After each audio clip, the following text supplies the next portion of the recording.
Hey guys, ಎಲ್ಲರಿಗೂ ನಮಸ್ಕಾರ. ಇವತ್ತಿನ ಒಂದು ವಿಡಿಯೋದಲ್ಲಿ ತುಂಬಾ ಜನ ಬಂದು SSP ಸ್ಕಾಲರ್ಶಿಪ್ ಬಗ್ಗೆ ಅಪ್ಡೇಟ್ ಕೊಡಿ ಅಂತ ಕೇಳ್ತಿದ್ರಿ. ಸೊ ಆಕ್ಚುಲ್ ಆಗಿ ಏನು ಅಪ್ಡೇಟ್ ಇರಲಿಲ್ಲ, ಅದಕ್ಕೋಸ್ಕರನೇ ಒಂದು ವಾರದಿಂದ ಏನು ಅಪ್ಡೇಟ್ ಕೊಟ್ಟಿಲ್ಲ.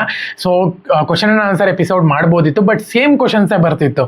ಸೊ ಹಂಗಾಗಿನೇ ಅಪ್ಡೇಟ್ ಏನು ಇರಲಿಲ್ಲ ಅಂತ ಹೇಳಿ ಅಪ್ಡೇಟ್ ಕೊಟ್ಟಿಲ್ಲ. ತುಂಬಾ ಜನ ಬಂದು SSB ಬಗ್ಗೆ ಅಪ್ಡೇಟ್ ಕೊಡು ಗುರು ಅಂತ ಹೇಳ್ಬಿಟ್ಟು ತುಂಬಾ ಜನ ಕೇಳ್ತಿದ್ರಿ. ಅದಕ್ಕೋಸ್ಕರನೇ ಈ ಒಂದು ವಿಡಿಯೋ ಮಾಡ್ತಿದ್ದೀನಿ. ಇನ್ನ ಚಾನಲ್ಗೆ ಸಬ್ಸ್ಕ್ರೈಬ್ ಮಾಡ್ಕೊಂಡಿಲ್ಲ ಅಂದ್ರೆ ಸಬ್ಸ್ಕ್ರೈಬ್ ಮಾಡ್ಕೊಂಡು ಪಕ್ಕದಲ್ಲಿರುವಂಥ ಒಂದು ಬೆಲ್ ಐಕಾನ್ನ ಕ್ಲಿಕ್ ಮಾಡೋದು ಮರಿಬೇಡಿ.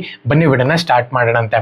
ಸೊ ಮೊದಲನೇದಾಗಿ SSP ಸ್ಕಾಲರ್ಶಿಪ್ನ ವೆರಿಫಿಕೇಶನ್ ಯಾರಿಂದ ಮಾಡಿಸಿಲ್ವೋ ಕರೆಕ್ಟಾಗಿ ಹೋಗ್ಬಿಟ್ಟು ವೆರಿಫಿಕೇಶನ್ ಮಾಡಿಸಿ. ತುಂಬಾ ಜನ ವೆರಿಫಿಕೇಶನ್ ಮಾಡಿಸಿ ಆದ್ಮೇಲೆ ಕೂಡ ಎಷ್ಟು ದಿನಕ್ಕೆ ಅಮೌಂಟ್ ಬರುತ್ತೆ ಅಂತ ಹೇಳ್ಬಿಟ್ಟು ಕೇಳ್ತಿದ್ರೆ 1 or 2 months ಅಲ್ಲಿ ನಿಮಗೆ ಅಮೌಂಟ್ ಅನ್ನುವಂಥದ್ದು ಕ್ರೆಡಿಟ್ ಆಗುತ್ತೆ. ನೀವು ವೆರಿಫಿಕೇಶನ್ ಮಾಡಿಸಿದ್ದೀರಾ ಅಂದ್ರೆ ನೆಕ್ಸ್ಟ್ ಫಂಡಿಂಗ್ ಬರೋ ತನಕ ವೇಟ್ ಮಾಡಿ. ಫಂಡಿಂಗ್ ಬಂದಿದ ತಕ್ಷಣ ನಿಮ್ ವೆರಿಫಿಕೇಶನ್ ಆಗಿತ್ತು ಅಂದ್ರೆ DDO ಅಪ್ರೂವ್ಡ್ ಆಗಿತ್ತು ಅಂದ್ರೆ ನೆಕ್ಸ್ಟ್ ನಿಮ್ಮ ಒಂದು ಪೇಮೆಂಟ್ ಸ್ಟೇಟಸ್ ನಲ್ಲಿ ಅಮೌಂಟ್ ಅಪ್ಡೇಟ್ ಆಗಿ ನಿಮಗೆ ಅಮೌಂಟ್ ಅನ್ನುವಂಥದ್ದು ಬರುತ್ತೆ.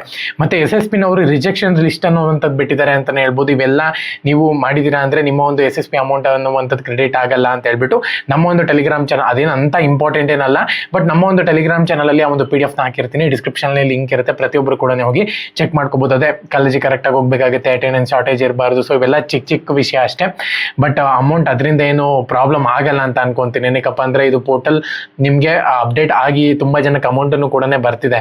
ಸೊ ರಿಜೆಕ್ಷನ್ ಲಿಸ್ಟ್ ಬಿಟ್ಟಿರೋದ್ರಿಂದ ಇದೇನು ನಿಮ್ಗೇನು ಎಫೆಕ್ಟ್ ಆಗಲ್ಲ, ತಲೆ ಕೆಡ್ಸ್ಕೊಳಕ್ ಹೋಗ್ಬೇಡಿ. ಮತ್ತೆ ಅದು ನೀವು ನೋಡ್ಲೇಬೇಕು ಅಂದ್ರೆ ನಮ್ಮ ಒಂದು ಟೆಲಿಗ್ರಾಮ್ ಚಾನಲ್ ಅಲ್ಲಿ ಲಿಂಕ್ ಇರುತ್ತೆ, ಪ್ರತಿಯೊಬ್ಬರು ಕೂಡ ಹೋಗ್ಬಿಟ್ಟು ಒಂದು PDF ನ ಡೌನ್ಲೋಡ್ ಮಾಡ್ಕೊಂಡು ನೋಡಬಹುದು.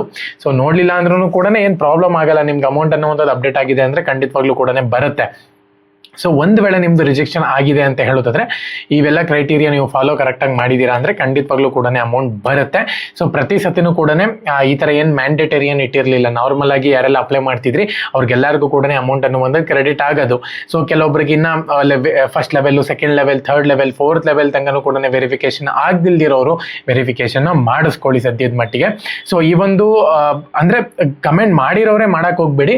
ಸೊ ಏನ್ ಪ್ರಾಬ್ಲಮ್ ಆಗ್ತಿದೆ ಎಕ್ಸಾಕ್ಟ್ ಆಗಿ ಅಂತ ಹೇಳ್ಬಿಟ್ಟು ಕಮೆಂಟ್ ಸೆಕ್ಷನ್ ಕಮೆಂಟ್ ಮಾಡಿ. ರಿಪ್ಲೈ ಮಾಡಲಿಲ್ಲ ಅಂದ್ರೂ ನೆಕ್ಸ್ಟ್ ಬರೋ ವಿಡಿಯೋದಲ್ಲಿ ಕ್ವಶನ್ ಅಂಡ್ ಆನ್ಸರ್ ಎಪಿಸೋಡ್ ನಲ್ಲಿ ನಿಮ್ ಕ್ವಶನ್ ನ ಪಿಕ್ ಮಾಡ್ಕೊಂತೀನಿ. ಓಕೆನಾ?